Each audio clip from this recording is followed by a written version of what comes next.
Mengisi waktu liburan tidak melulu berkunjung ke lokasi wisata atau berjalan-jalan.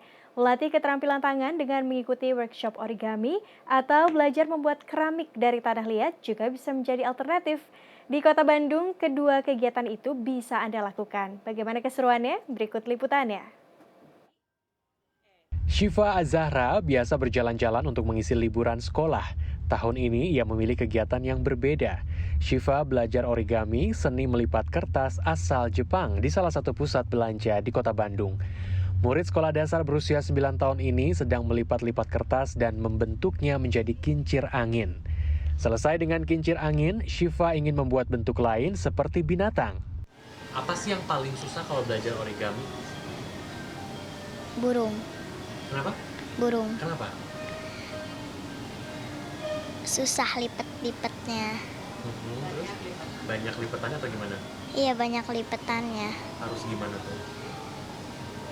Ya, harus bersabar. Sabar. Tapi kalau udah jadi, puas nggak sih? Iya, Senang. Biasanya origaminya tuh dijadikan apa ketika jadi misalkan oleh Syifa? dipajang di rumah.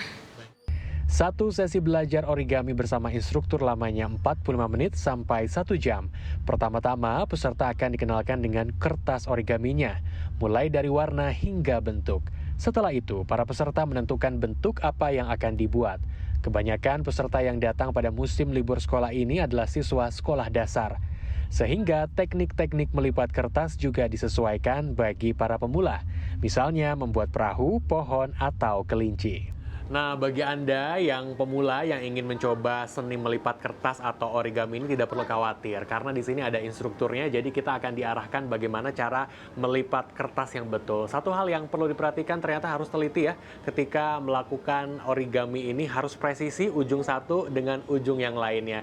Dan satu informasi juga bagi Anda, kalau misalkan Anda melihat seni origami ini hanya dilakukan oleh anak-anak, tapi ternyata di Jepang sana seni origami ini bisa dilakukan dari mulai anak-anak, dewasa, hingga senior. Kita coba tiup sama-sama ya. Yuk, tiup sama-sama yuk. 1, 2, 3. Selain ketelitian dan keterampilan tangan, origami juga melatih kita untuk berpikir kreatif. Pertama ada pakemnya dan yang kedua bisa berimajinasi ya, berkreasi gitu. Ketika melipat-lipat, oh ternyata menemukan bentuk baru nih. Kok bentuknya mirip dengan miniatur rumah atau miniatur suatu benda gitu. Nah itu adalah dari kreativitas gitu. Tapi kalau mengikuti pakemnya juga bisa dia. Menurut salah satu orang tua, belajar origami bukan sekedar alternatif mengisi liburan sekolah. Anak-anak bisa belajar banyak dari keterampilan ini. Kita bisa membunuh waktu ya, masih anak itu yang kebosanan itu, dia bisa membuat sesuatu dari selembar kertas yang nanti ketika pulang tuh dia bisa melakukannya sendiri gitu. Terus melatih kesabaran juga. Kerajinan lainnya yang bisa dilakukan dengan tangan adalah membuat keramik. Di workshop keramik di Jalan Pramuka, Kota Bandung, siapapun boleh mengikuti proses pembuatan keramik, mulai anak-anak hingga dewasa. Setiap peserta akan didampingi oleh seorang pembuat keramik yang merupakan lulusan SMK Keramik. Setiap peserta diberi 1 kilogram tanah liat dan akan diberi pengarahan untuk setiap tahapan.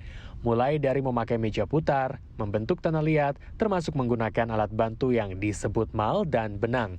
Peserta juga bisa berkreasi membuat cangkir atau piring sesuai keinginan. Namun keramik yang sudah selesai masih harus menunggu 1 hingga 2 minggu agar kering, lalu dilukis kemudian dibakar. Prosesnya memang cukup panjang. Saat kita membentuk, usahain tanahnya tuh padat. Jadi ketika ada retakan kayak gitu kita bisa olesin air atau kita bisa padetin dulu sebelum bentuk, kita bisa padetin kayak bikin kue adonan kan biasanya di adon dulu ya biar padat kayak gitu. Nah ini juga sama, tanah liat juga seperti itu, jadi biar ketika dibakar nanti nggak retak atau pecah. Dalam sehari terdapat 2 sesi workshop. Selain menggunakan meja putar, terdapat sesi lain yakni membuat keramik hanya dengan tangan. The funnest part about doing pottery is just the process. And the hardest part for me is waiting for it to dry so I can paint it. Because I also love painting. Tim Liputan CNN Indonesia, Bandung, Jawa Barat.